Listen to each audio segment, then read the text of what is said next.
Graça e paz, IPR. Nessa palavra de abertura, eu quero ler com vocês Salmo 40, verso 1. Esperei com paciência no Senhor, e Ele se inclinou para mim e ouviu o meu clamor. Talvez você está com alguns problemas, algumas barreiras que precisa romper, e por mais que você queira respostas rápidas, eu quero te incentivar a esperar com paciência no Senhor, pois Ele é fiel, Ele cumpre o que diz, e Ele sempre quer o melhor para os seus filhos. Vamos orar? Senhor nosso Deus, que nesta, Pai, celebração, nós possamos sentir o Teu abraço e possamos a cada dia mais confiar no Senhor. Fale aos nossos corações, não aquilo que queremos, mas aquilo que precisamos ouvir. E que nesta noite nós possamos ter um excelente culto. Em nome de Jesus eu oro. Amém. O Senhor, Ele conhece os que são dele. E nós juntos essa noite o adoramos.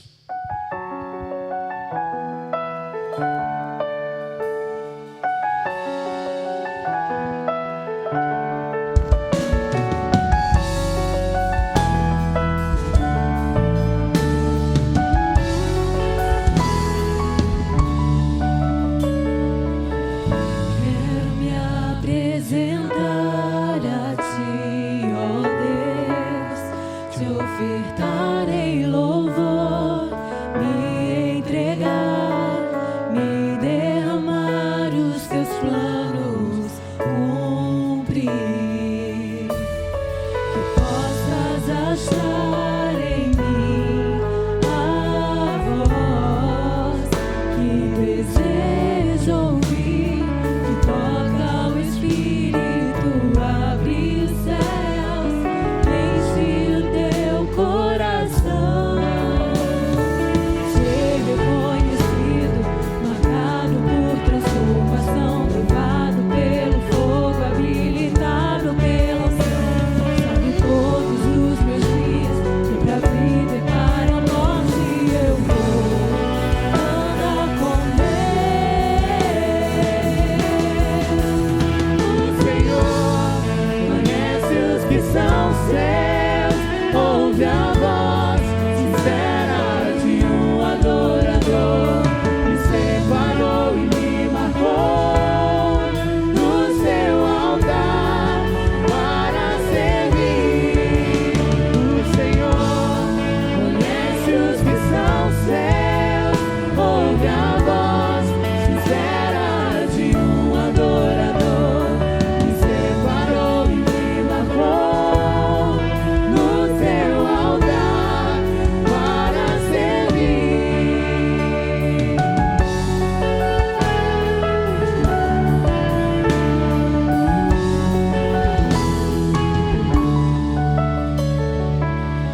Quero me apresentar a ti, ó Deus, te ofertar em louvor, me entregar, me derramar, os teus planos cumprir.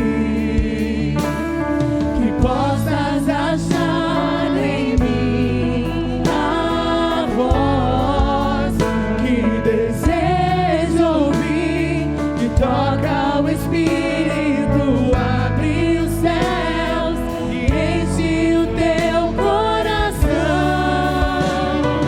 ser reconhecido, marcado por transformação, provado pelo fogo, habilitado pela unção. Sabe todos os meus dias, foi pra vida e para a morte eu vou andar com Deus. O Senhor conhece os que são seus, ouve a voz sincera de um adorador, me separou e me marcou no seu altar para servir. O Senhor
fazer minha vontade, de viver pra mim mesmo. Guarda o meu coração, ó Deus. Guarda o meu coração, de fazer minha vontade, de viver pra mim mesmo.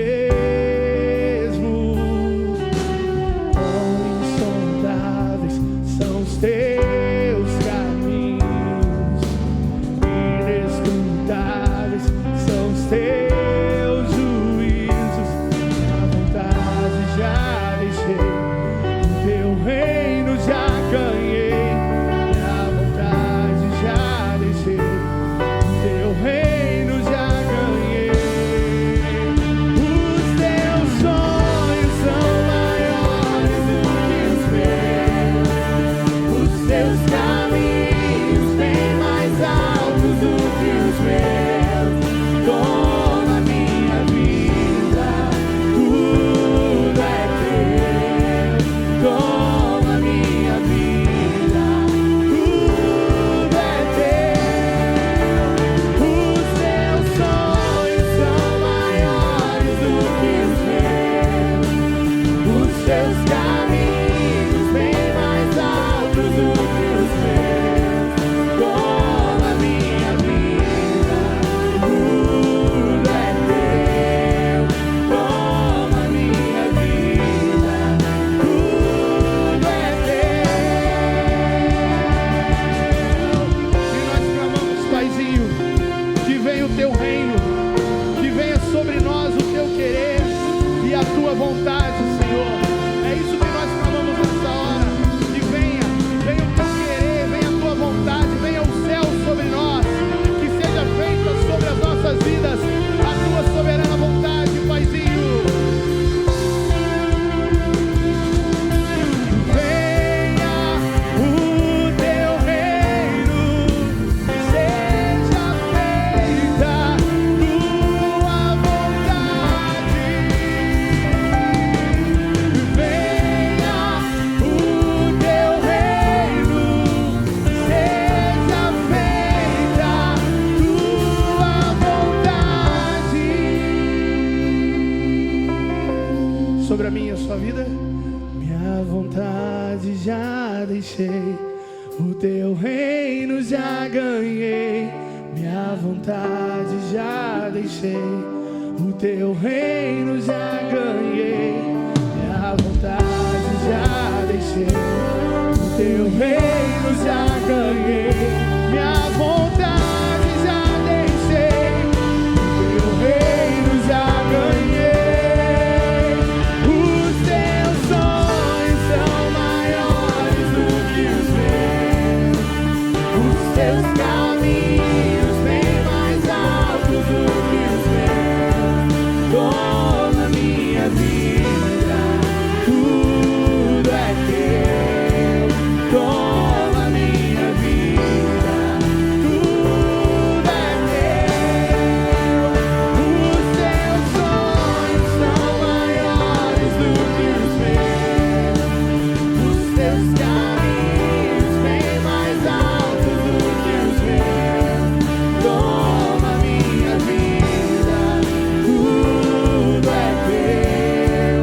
Toma minha vida, tudo é teu. Se tudo é teu, Paizinho, o nosso clamor é: leva-nos além. Nós queremos um nível mais profundo de intimidade contigo, um nível mais profundo do teu poder, um nível mais profundo de quem tu és. Leva-nos além, Paizinho.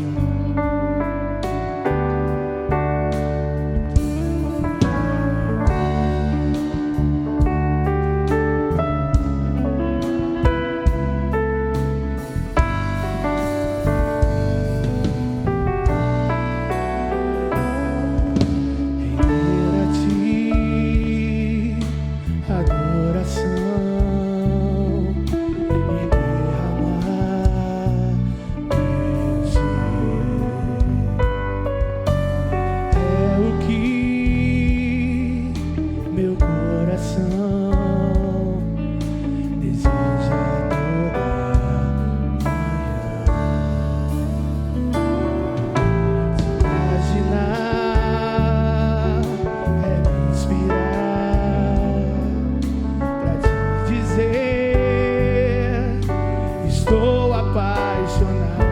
cada vez mais por ti. Senhor, tu és incomparável, teu nome é maravilhoso.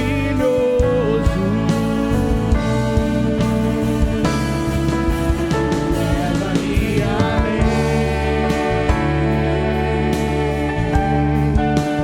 leva-me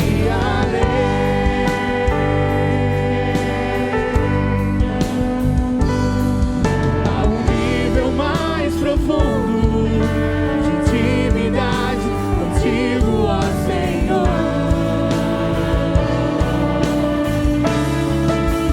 Leva-me além, leva-me além.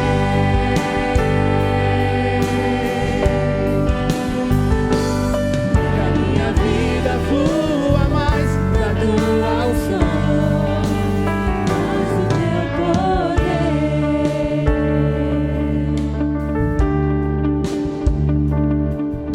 Render a ti adoração e derramar meu ser. É o que meu coração deseja toda manhã. Te imaginar é me inspirar pra te dizer: estou apaixonado cada vez mais por ti. Senhor, tu és incomparável, teu nome é maravilhoso.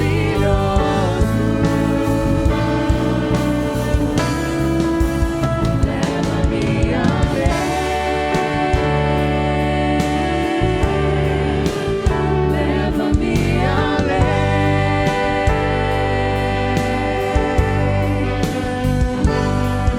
a um nível mais profundo de intimidade contigo, ó Senhor.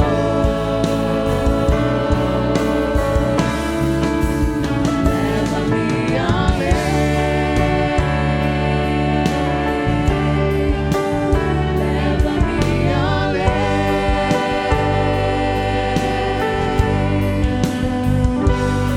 Que a minha vida flua mais da tua unção, mais do teu poder.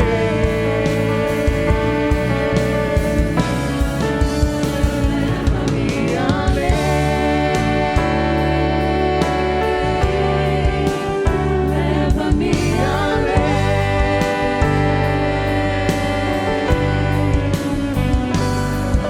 a um nível mais profundo de intimidade contigo, ó Senhor.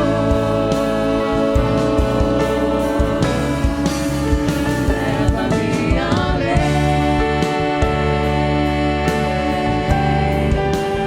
leva-me além.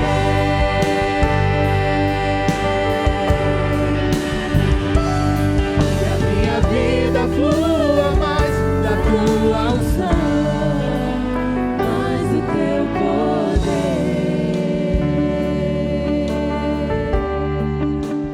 mais do teu poder,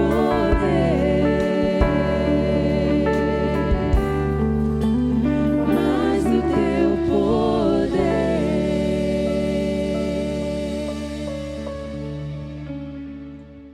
Graça e a paz do Senhor Jesus, a você que acompanha aqui o nosso culto online desta quinta-feira. Meu nome é Alexandre e, a pedido do nosso pastor Douglas, eu vou dar continuidade à nossa série de mensagens que vem sendo pregadas aqui às quintas-feiras. O nome da nossa série é Resolvendo o Relacionamento com Deus Pai.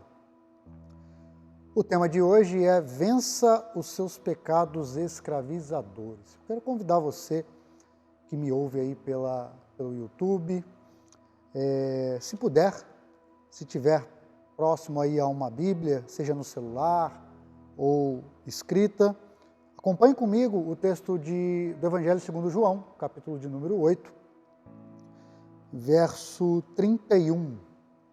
Diz assim a palavra de Deus. Disse, pois, Jesus aos judeus que haviam crido nele, se vós permanecerdes na minha palavra, sois verdadeiramente meus discípulos, e conhecereis a verdade vos libertará. Responderam-lhe, somos descendência de Abraão, jamais fomos escravos de alguém. Como dizes tu, sereis livre? Replicou-lhe Jesus, dizendo, em verdade vos digo, que todo o que comete pecado é escravo do pecado. O escravo não fica sempre na casa, o filho sim, para sempre. Se, pois, o filho vos libertar, verdadeiramente sereis livre. Vou repetir o versículo 36. Se, pois, o filho vos libertar, verdadeiramente sereis livre. Feche seus olhos onde você está, se for possível, e ore comigo nesse momento.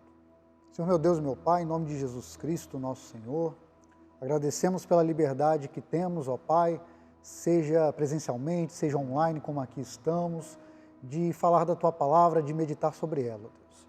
Que Teu Espírito Santo possa agora preparar os nossos corações, ó Deus, de todos aqueles que ouvirão essa palavra, agora no momento em que ela está sendo exibida, ou num outro momento oportuno, num outro dia, num acesso, a essa pessoa que você trouxe aqui, Senhor, que neste momento o Senhor possa falar com ela, que a Tua palavra possa vir ao encontro das necessidades, dos anseios do coração desta pessoa, deste Teu filho, que está aí ouvindo agora esta palavra, Deus. Em nome de Jesus oramos, agradecidos. Vença seus pecados escravizadores, é o tema dessa mensagem. Jesus, ele coloca que a necessidade de liberdade que as pessoas possuíam. Dentro do contexto, Jesus está ali conversando com alguns judeus e dizendo a eles quem ele é. Jesus está anunciando que ele é o Messias, né, como o ungido de Deus, enviado por Deus Pai, o qual fora profetizado pelos profetas no Antigo Testamento. E ele estava ali conversando com essas pessoas, dizendo que ele foi enviado do Pai.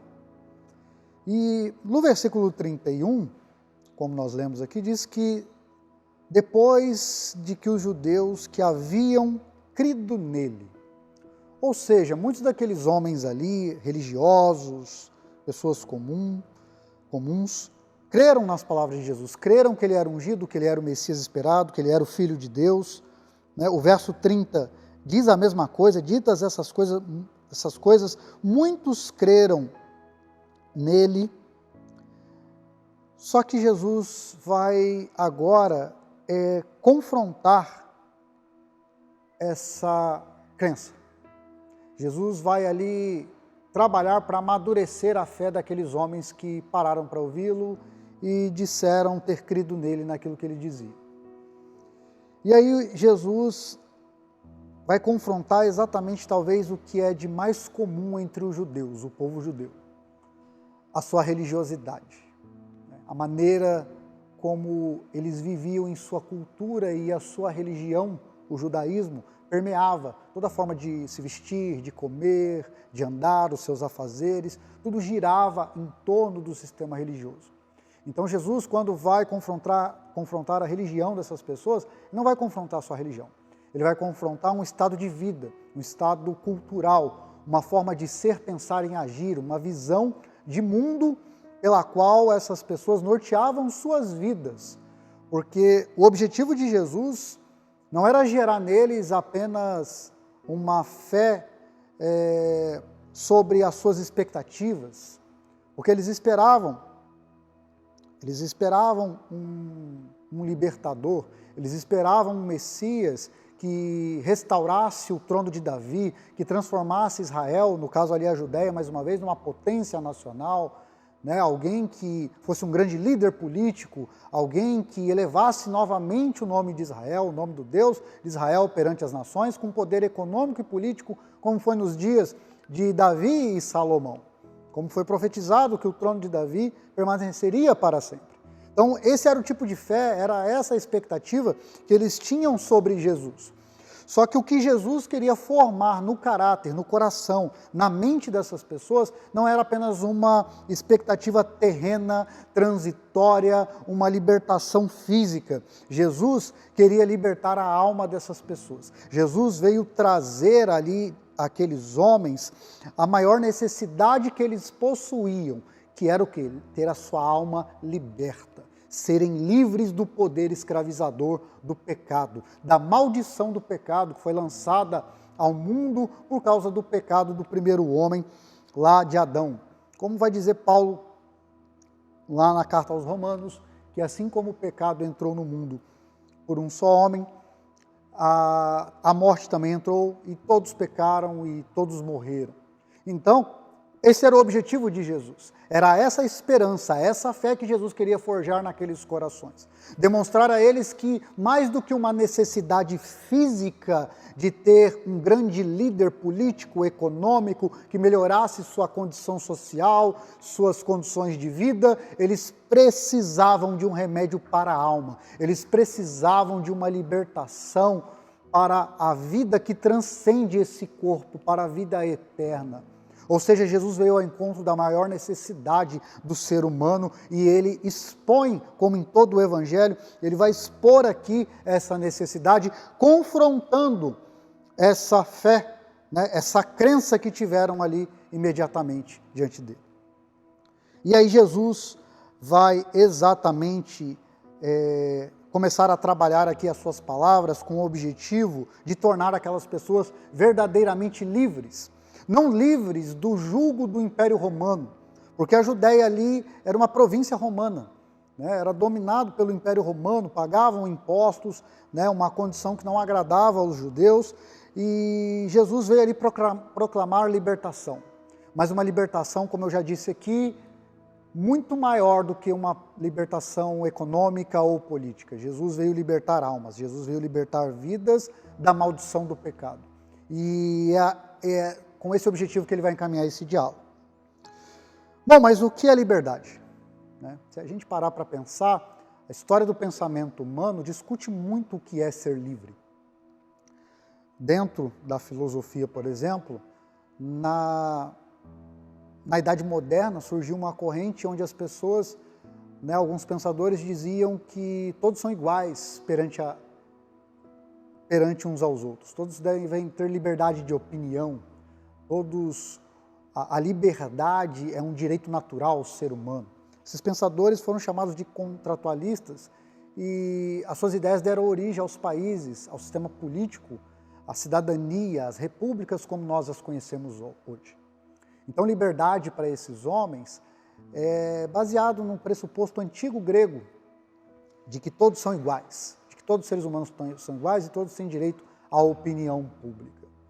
E, mediante isso, criaram um Estado que tinha e tem por objetivo exatamente garantir a liberdade de todos os seus cidadãos. Resumindo essa ideia humana, a minha liberdade ela termina onde começa a sua. Né? Então, o que é ser livre, juridicamente falando, diante de um país, como um cidadão? É ser um cidadão cumpridor dos seus deveres e que tem garantidos pelo Estado os seus direitos. Porque isso visa garantir a liberdade de todos. Né? A minha liberdade, então, é garantida pelo Estado para que eu seja livre e para que eu também respeite a liberdade do outro. Por isso que a lei diz, olha, você não pode roubar, você não pode matar, porque você está interferindo na liberdade do outro. Então essa é a ideia jurídica, é a ideia humana, secular que temos de liberdade. Uma outra corrente um pouco mais reflexiva da filosofia chamada existencialismo vai dizer que o ser humano é livre, como diria o filósofo francês Jean-Paul Sartre, o homem está condenado a ser livre. Que liberdade é essa que os existencialistas como Kierkegaard, Albert Camus, Jean-Paul Sartre ensinavam? Essa liberdade, ela tem a ver com responsabilidade. Ela traz a ideia de que o ser humano não é produto histórico de sua época, que o ser humano não é um ser formado a partir de outros, mas que a responsabilidade sobre a nossa vida, o nosso destino, o nosso futuro é única e somente nossa. É por isso que, paradoxalmente, Sartre vai dizer, o homem está condenado, condenação pressupõe prisão, cerceamento da liberdade, a ser livre. Por quê? Porque a liberdade é algo tão grandioso que ela traz um peso, traz o peso da responsabilidade. Uma vez que, se sou livre, eu não posso culpar ninguém das minhas mazelas, dos meus fracassos. O único responsável sou eu mesmo, porque eu sou livre e as minhas escolhas me levaram à situação, a uma situação boa na vida, ou a situação pela qual eu estou me lamentando e culpando os outros, como tantas vezes fazemos. E são algumas das ideias que nós, seres humanos, de maneira secular, a ciência, a filosofia, pressupõem de liberdade. Mas o que é liberdade? O que é liberdade para Deus? Será que liberdade é fazer indiscriminadamente o que se quer? Eu citei essas duas correntes humanas para demonstrar que não. Uma diz que ali a sua liberdade termina onde começa a do outro. Que a sua liberdade, ela só pode ser garantida e existir se a do outro também existe, se você não violar a liberdade do outro. Então não é fazer indiscriminadamente o que se quer.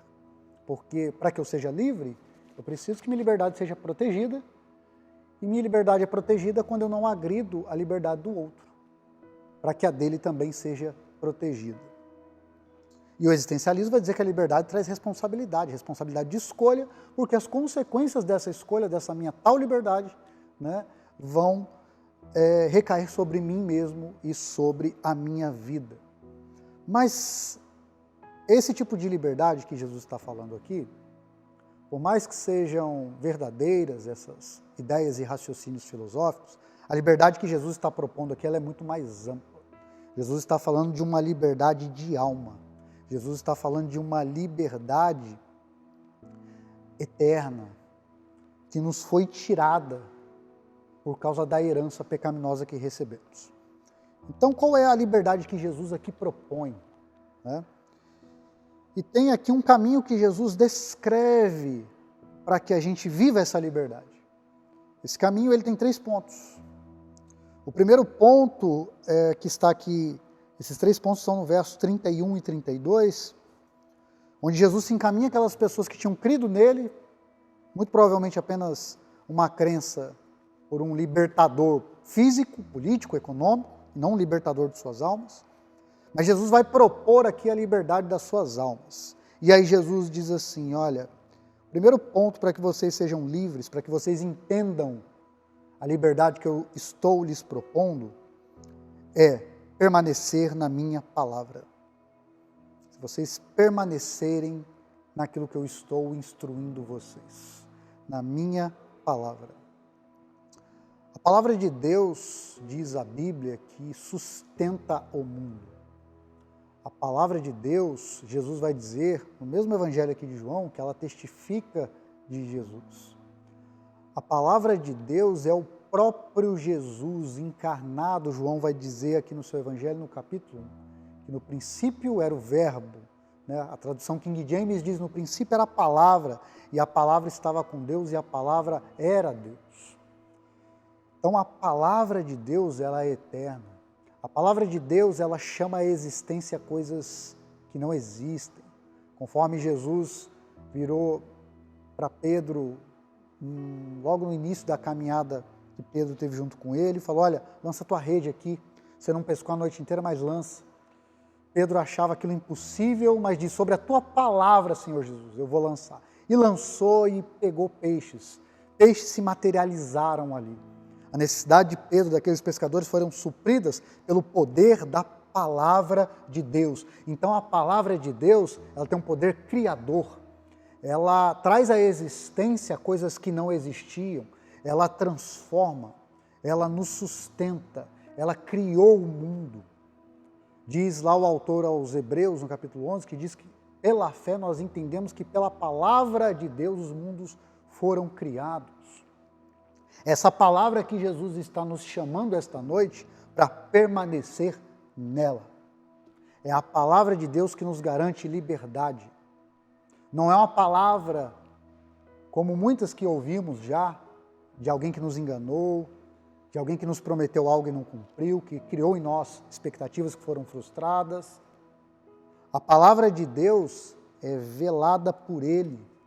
Ele garante, Ele cumpre o que diz. O profeta Isaías vai dizer que nenhuma palavra que sai da boca de Deus volta para Ele vazia, mas vai ao encontro do objeto ao qual ela foi enviada para cumprir um propósito. Ela vai lá, cumpre aquele propósito, ela vai em direção aonde Deus a enviou e não volta para Deus vazia, porque Deus vela por sua verdade, por sua palavra.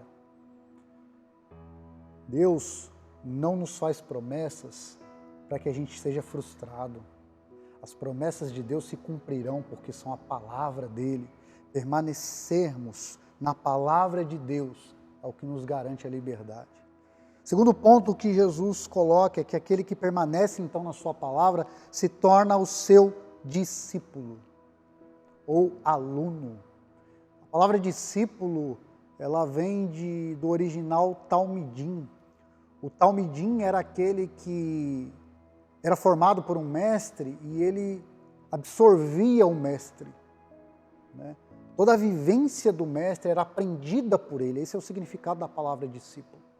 Isso quer dizer que a palavra de Deus, ela nos transforma em discípulos, porque ela tem um poder transformador de nos deixar igual ao nosso mestre, Senhor desta palavra. Quer ser parecido com Jesus? Precisamos ser parecidos com Ele, né?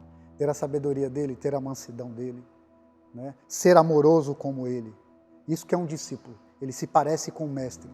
Porque o ensinamento do mestre não só é inculcado, mas é vivenciado. E é o segundo ponto que Jesus está falando aqui para sermos livres.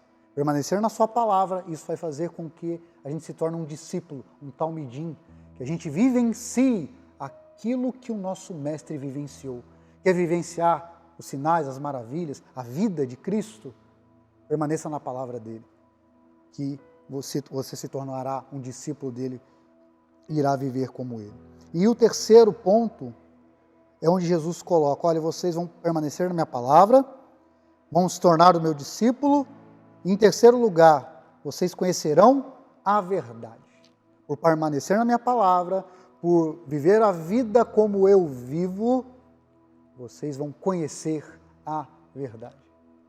Desde o início dos tempos, quando o ser humano passou a buscar o que é a verdade, o que é a realidade, quando o ser humano começou a construir o conhecimento, investigando a natureza, os fenômenos da natureza, criou a ciência, criou a filosofia, para substituir as explicações míticas, né, as explicações fabulosas do passado.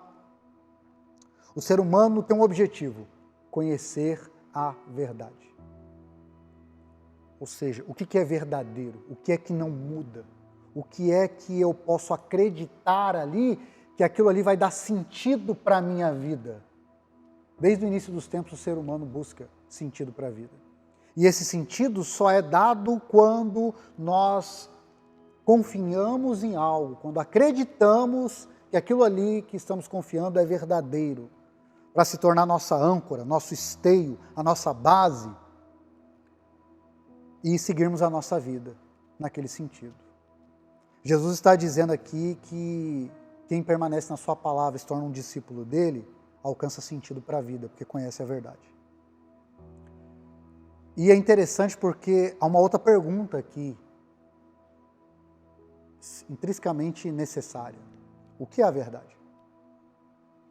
É muito difícil se a gente for discutir isso humanamente. Há inúmeros conceitos que tentam buscar a verdade. Há inúmeras escolas de pensamentos humanas que não acreditam que existe uma verdade plena, como o ceticismo e o relativismo.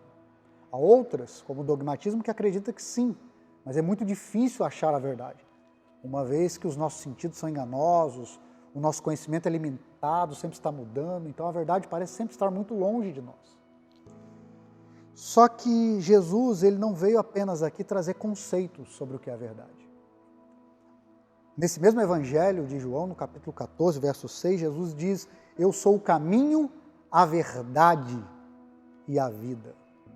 A verdade que nós cristãos cremos não é um conceito, não é uma escola científica ou filosófica, não é um construto teórico do homem, da mulher mais inteligente do mundo.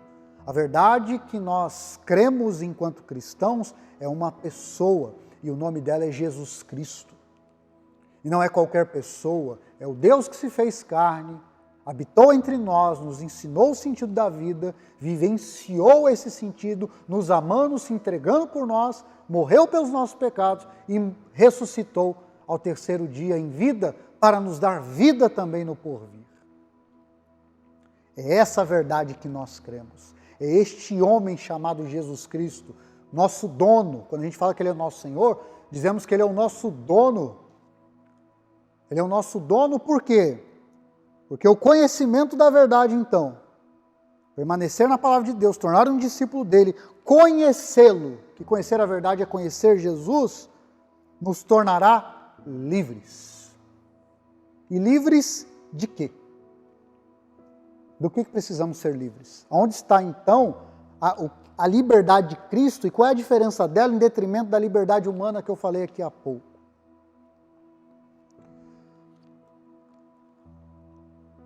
Os homens que ouviam Jesus não conseguiram entender isso. Eles não conseguiram entender que liberdade era essa, diferente da liberdade da lei romana, dos sistemas teóricos, filosóficos que existiam na sua época. E tampouco se achavam cativos. E eles dizem para Jesus, olha, nós não somos escravos. Então, para que você está dizendo que a gente vai ser livre? Do que a gente é escravo? Sou descendente de Abraão. E aqui é onde talvez o evangelho não faça sentido para muita gente. E só faz sentido quando o Espírito Santo vem e nos convence disso. A gente não consegue enxergar que o que nós mais precisamos é ser livres em Cristo. É a liberdade que o conhecimento dele promove. Porque talvez a nossa religiosidade, como era o caso desses homens, nos faz pensar que nós já somos livres. O nosso status social, a ocupação que temos diante da sociedade, o nosso nome, o nosso bom nome, a nossa moral, o nosso dinheiro. Pensamos que já somos livres, eu sou cumpridor das leis, então eu sou livre. Eu tenho uma moral elevada, eu não faço nada de errado, então eu já sou livre. Olha, eu vou à igreja todos os domingos, eu oro, eu rezo, então eu já sou livre. E Jesus fala para eles, olha, todo aquele que comete pecado é escravo do pecado. Ah, mas eu não peco. O mesmo apóstolo João, na primeira carta dele, vai dizer que todo aquele que diz que não peca é mentiroso e faz de Deus mentiroso, porque todos nós pecamos. E ele fala, filhinhos, não pequeis. Mas admite que todos nós pecamos e que se alguém diz que não tem pecado, é um mentiroso. E ainda está falando que Deus é mentiroso, porque Deus sabe que todos somos pecadores. E o pecado, ele escraviza, ele tira a liberdade da nossa alma em viver. Tanto que o salário do pecado é a morte, é por isso que nós morremos. Porque o pecado nos matou. Porque a escravidão do pecado nos matou. É por isso que nós vamos morrer. É por isso que talvez um ente querido seu já morreu. É por isso que todo dia pessoas morrem, porque é o salário do pecado. Nós pecamos. E aí ele cobra o preço. Nós somos escravos dele. Só que o que Jesus veio fazer aqui? Jesus veio exatamente dizer, olha, eu vim resolver esse problema. Eu vim resolver o problema da prisão eterna que vocês possuem. Nós tentamos brigar tanto para sermos perfeitos, até em uma moral cristã. A gente pensa que orar, não que a gente não deva, mas orar 2, 3 horas por dia, subir um monte, ler a palavra de Deus, ir em todos os trabalhos da igreja, isso faz de mim alguém livre. Buscar santidade, evitar os pecados que nós conhecemos bem e são catalogados. Não é isso que nos faz livres. O poder que eu tenho de evitar o pecado não é meu. Esse poder é de Cristo. Se Cristo não vier e não me libertar, eu continuarei preso, eu continuarei escravo, como esses religiosos estavam na condição de escravos e pensavam ser livres. O apóstolo Paulo vai dizer em Romanos 5,12 que todos pecaram, foram destituídos da glória de Deus. Ninguém consegue resolver o problema do pecado. Ninguém vai tirar sua condenação do pecado. Homem nenhum, com o dinheiro que for, com o poder que for, pastor nenhum, padre nenhum, líder nenhum.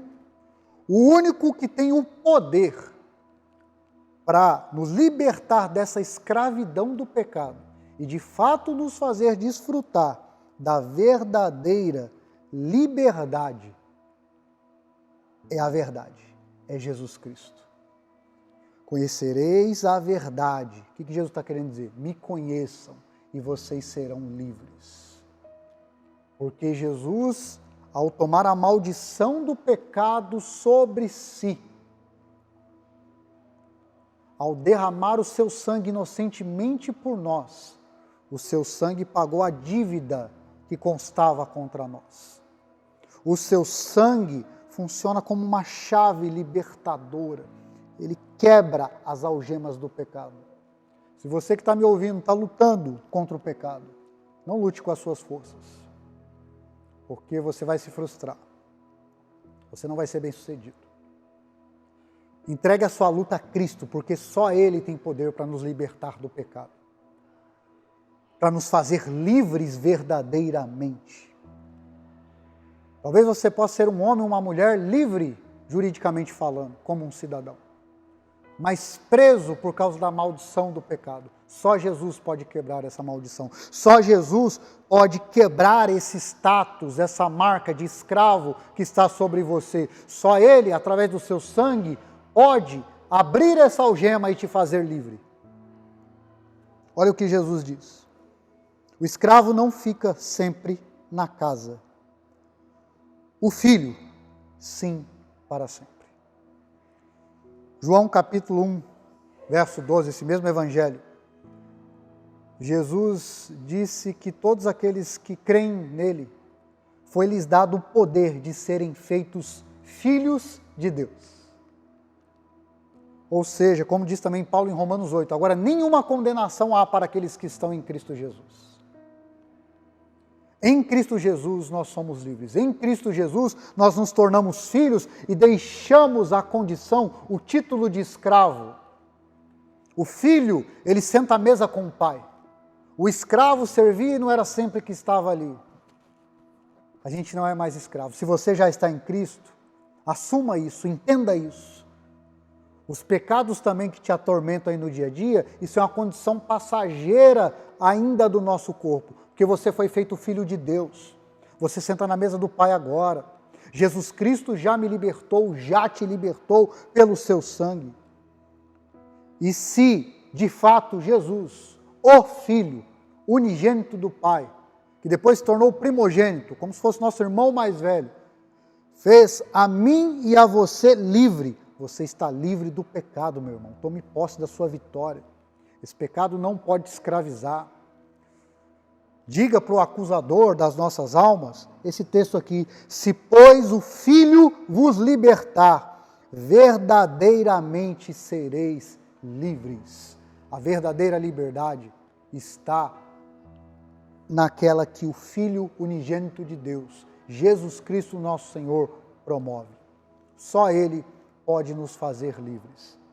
Se o Filho vos libertar, verdadeiramente sereis livres. E livres de quê?